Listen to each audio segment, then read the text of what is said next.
दोस्तों, स्वागत है आप सभी का अपने यूट्यूब चैनल स्मार्ट नॉलेज में। तो गाइस, आज की इस वीडियो में मैं आपके लिए लेकर आई हूँ रीजनिंग के कुछ मोस्ट इंपॉर्टेंट क्वेश्चन हैं जो कि एग्जाम में पूछे गए हैं। चलिए गाइस, वीडियो को शुरू करते हैं और देखते हैं हमारा पहला क्वेश्चन क्या है। तो पहला क्वेश्चन हमारा है, एक विशिष्ट कूट भाषा में किराई को मराइश लिखा गया है, उस कूट भाषा में गेट को किस प्रकार लिखा जाएगा। तो गाइस, हमें ध्यान देना है कि इन्होंने बोला है कि किराई CRY, किराई को क्या लिखा गया है, मराइश, ठीक है, MRYC। तो हमें देखना है कि यहाँ पर हम 1 2 3 मान लेते हैं, 1 2 3, ठीक है। तो देखिए, M को हम ऐसे ही लिखा रहने देंगे। अब देखते हैं, देखिए R हमारा यहाँ पर 2 नंबर पे है, देखिए 2 नंबर पे, तो इससे हम 2 नंबर दे देंगे, ठीक है। और हमारा बाई जो है यहाँ पर 3 नंबर पे है, तो इसे हम 3 दे देंगे।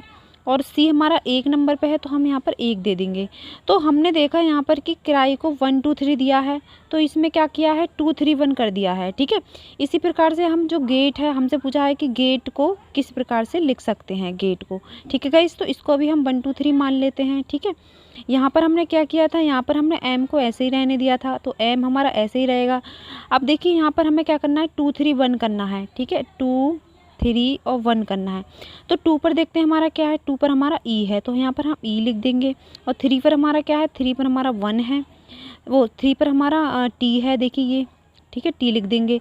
और 1 पर हमारा क्या है, G, ठीक है, तो हम G लिख देंगे। अब हम ऑप्शन में देखते हैं कि METG, ये कौन सा ऑप्शन हमारा है।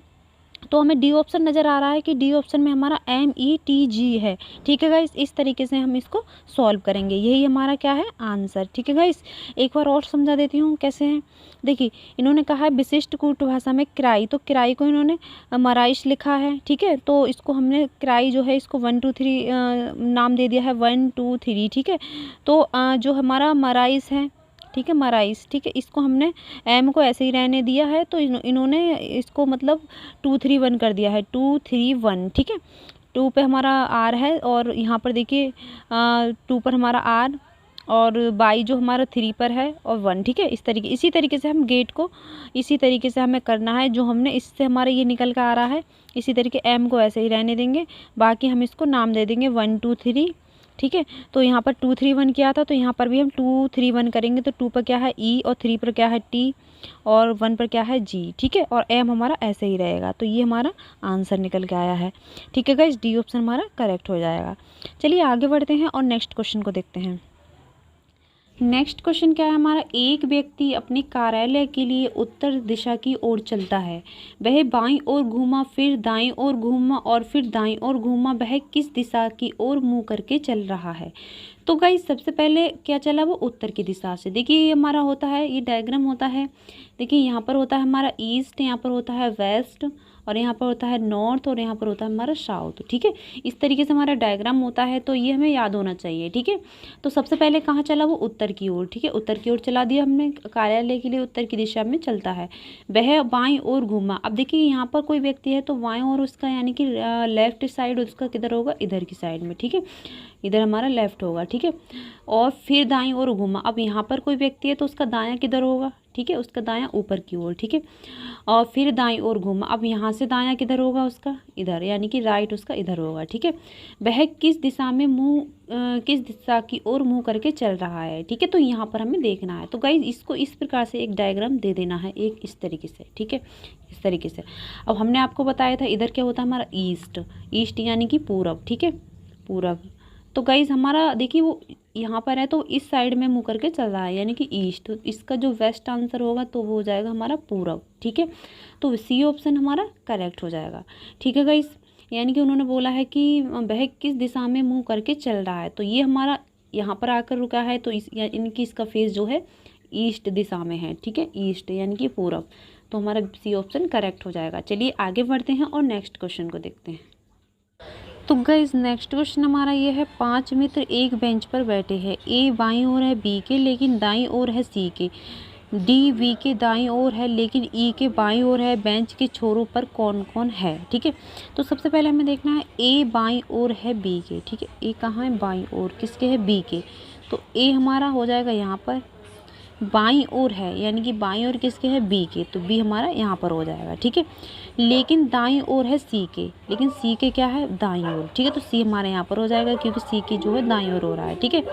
डी वी के दाईं ओर है, तो डी कहाँ है बी के दाईं ओर, ठीक है। तो दाईं ओर डी जो है बी के दाईं ओर है, तो हमारा जो होगा डी यहाँ पर हो जाएगा बी के क्या है दाईं ओर, ठीक है। लेकिन ई के बाईं ओर है, तो ई हमारा यहाँ पर हो जाएगा ई के क्या है बाईं ओर, ठीक है।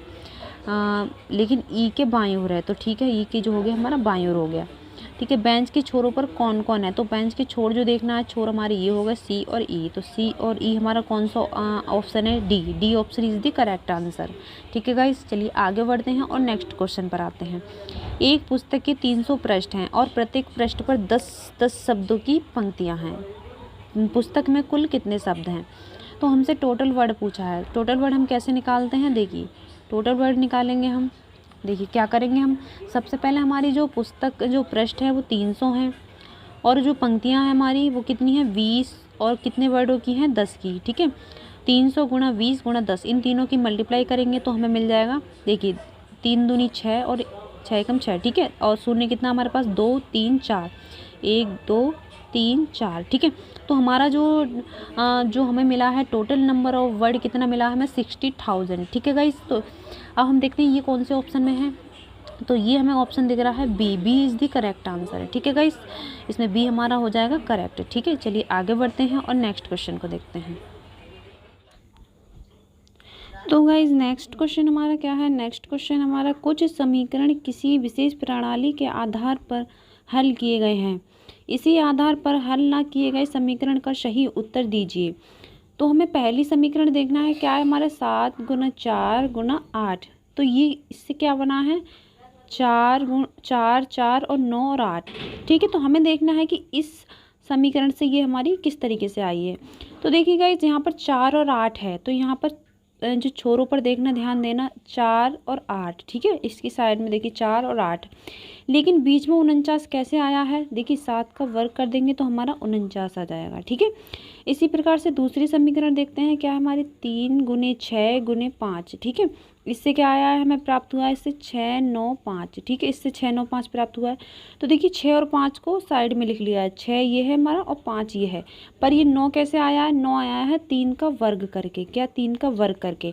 तो हमने देखा यहाँ पर क्या हो रहा है कि दो संख्याएं ऐसे ही लिख देते हैं और बीच की जो संख्या आ रही है वो वर्ग करने पर आ रही है, जैसे कि 7 का वर्ग करा हमने और 3 का वर्ग करा। इसी प्रकार से हमें इस क्वेश्चन मार्क की जगह पर भी हमें ऐसे ही लाना है। तो देखिए ये क्वेश्चन मार्क की जगह पर कैसे आएगा 5 गुना 9 गुना 4, ये हमें दिया है, तो हमें साइड में हम क्या करते आए हैं 9 और 4, 9 और 4 को इस तरीके से लिख लेंगे, ठीक है गाइस। और 5 का क्या कर देंगे हम वर्ग, बीच वाली संख्या का क्या होता आ रहा है वर्ग, ठीक है। तो ये 92 54 ये हमारा आंसर आया, ठीक है। तो ऑप्शन हमारा ए ऑप्शन हमारा करेक्ट हो जाएगा, ठीक है गाइस। उम्मीद है कि आपको ये सवाल समझ में आया होगा। चलिए आगे बढ़ते हैं। नेक्स्ट दिया है हमें दिए गए विकल्पों में से लुप्त संख्या ज्ञात कीजिए। तो गाइस हमें लुप्त यानी कि मिसिंग नंबर हमें फाइंड करना है। तो सबसे पहले हम देखते हैं कि 13 6 और 1 इस ये हमें किस तरीके से हमें जो क्वेश्चन मार्क है हमारा यहाँ पर क्या अंक आएगा, ठीक है। तो 13 और 6 देखिए 13 और 6 19 और 1 20, 13 और 6 19 और 1 20, तो हमारा इनको जोड़ने पर क्या आ रहा है 20 आ रहा है, ठीक है। इसी प्रकार से 6 और 8 और 6 इन तीनों को जोड़ने पर क्या प्राप्त हो रहा है हमें 20, ठीक है। मतलब इन दोनों को हमें जोड़ने पर 20 प्राप्त हो रहा है, तो हमें यहाँ भी 20 ही प्राप्त होना चाहिए इन तीनों को जोड़ने पर। तो 4 और 6 कितना होता है हमारा 10, तो हमें किसकी ज़रूरत है अभी 10 की ज़रूरत और है, तो हमारा पूरा 20 हो जाएगा, ठीक है। तो इस क्वेश्चन मार्क की जगह पर क्या रख देंगे हम 10। अब ऑप्शन में देखते हैं क्या हमें 10 दिया है, तो देखिए 10 हमारा बी ऑप्शन में दिखाई दे रहा है, तो बी ऑप्शन हमारा करेक्ट हो जाएगा, ठीक है गाइस। फिर से बता देती हूँ, देखिए मैंने क्या किया, इन तीनों को जोड़ा तो हमें 20 प्राप्त हो रहा है, ठीक है। और इन तीनों को जोड़ा तो हमें 20 प्राप्त हो रहा है, तो ये वाला जो लॉजिक है वो इसमें भी यही लॉजिक लगेगा, ठीक है। तो इन तीनों को जोड़ेंगे तो हमें 20 प्राप्त होगा, लेकिन यहाँ पर 6 और 4 जो होता है 10 होता है, और हमें क्वेश्चन मार्क की जगह पर 10 रख देना है, ठीक है। तो हमारा टोटल 20 हो जाएगा, ठीक है गाइस। चलिए आगे बढ़ते हैं और नेक्स्ट क्वेश्चन को देखते हैं। तो गाइस नेक्स्ट क्वेश्चन हमारी ये है, कौन सी उत्तर आकृति प्रश्न आकृति के पैटर्न को पूरा करेगी। तो हमें ध्यान देना है कि देखिए ये जो है फिगर है, फिगर पे ध्यान देना है, इसमें क्या पैटर्न चल रहा है। तो देखिए यहाँ पर ये नीचे की साइड में इसकी नोक जा रही है इस तरीके से, देखिए इस तरीके से, और इसकी क्या होगी, ये क्वेश्चन मार्क जो है यहाँ पर हमारा इस तरीके से होगी। देखिए कैसे, इस तरीके से, इस तरीके से इसकी इमेज होनी चाहिए, जो इसकी नोक है जो इस ऊपर की साइड में होनी चाहिए। ठीक है, तो हम ऑप्शन में देखते हैं क्या ऐसा और कोई ऑप्शन है जिसमें नोक ऊपर की साइड में जा रही हो। तो ए ऑप्शन में तो बिल्कुल भी नहीं है। देखिए इसकी नोक यहाँ पर, ये गलत हो जाएगा। इसकी नोक यहाँ नीचे जा रही है, ये भी गलत हो जाएगा। इसकी बिल्कुल ऊपर जा रही है, ये भी गलत हो जाएगा। तो हमें क्लियर दिख रहा है कि इसकी तरह जो है हमारा डी ऑप्शन है। तो D option is the correct answer, क्योंकि डी ऑप्शन में जो हमारी इमेज है, देखिए इसको हम यहाँ रख देंगे तो देखिए फिगर बिल्कुल कंप्लीट हो जाएगा। ठीक है, तो इसी तरीके से हमें इसको देखना है। तो इसमें हमें इस तरीके से चाहिए थी, क्योंकि इसकी नोक जो है ऊपर की साइड में। तो देखिए ये ऑप्शन ही हमारा करेक्ट हो जाएगा। उम्मीद है कि आपको ये सवाल भी समझ में आ गया होगा। चलिए आगे बढ़ते हैं और नेक्स्ट क्वेश्चन को देखते हैं। तो गाइस नेक्स्ट क्वेश्चन हमारे ये है, उस उत्तर आकृति को चुनिए जिसमें प्रश्न आकृति निहित है। तो गाइस यहाँ पर हमें दिखाई दे रहा है कि ये एक पंचभुज है। क्या है? पंचभुज। तो हमें इस उत्तर आकृतियों में देखना है कि कौन से फिगर में हमें पंचभुज दिखाई दे रहा है। तो इसमें क्लियर दिख रहा है कि पहले वाले में तो है ही नहीं पंचभुज। ठीक है, और दूसरे वाले में देखिए, दूसरे वाले में हमारा पंचभुज दिखाई दे रहा है। ये आपको देखिए इस तरीके से, ठीक है, ये तीन जो है हमारे, देखिए इस तरीके से हमें पंचभुज इसमें दिखाई दे रहा है। ठीक है, बाकी देखिए ना इसमें है ना इसमें है, तो हमारा वी ऑप्शन ही करेक्ट हो जाएगा। यानी कि जो हमारा फिगर है इसमें क्या है, पंचभुज। तो पंचभुज किस में है? हमारा बी ऑप्शन में। ठीक है, इस तरीके से हमें देखना है। चलिए गाइस नेक्स्ट क्वेश्चन को देखते हैं। तो नेक्स्ट क्वेश्चन है हमारा, उत्तर आकृतियों में से कौन सी आकृति प्रश्न आकृति का सही प्रतिबिंब होगी जबकि दर्पण एम एन रेखा पर है।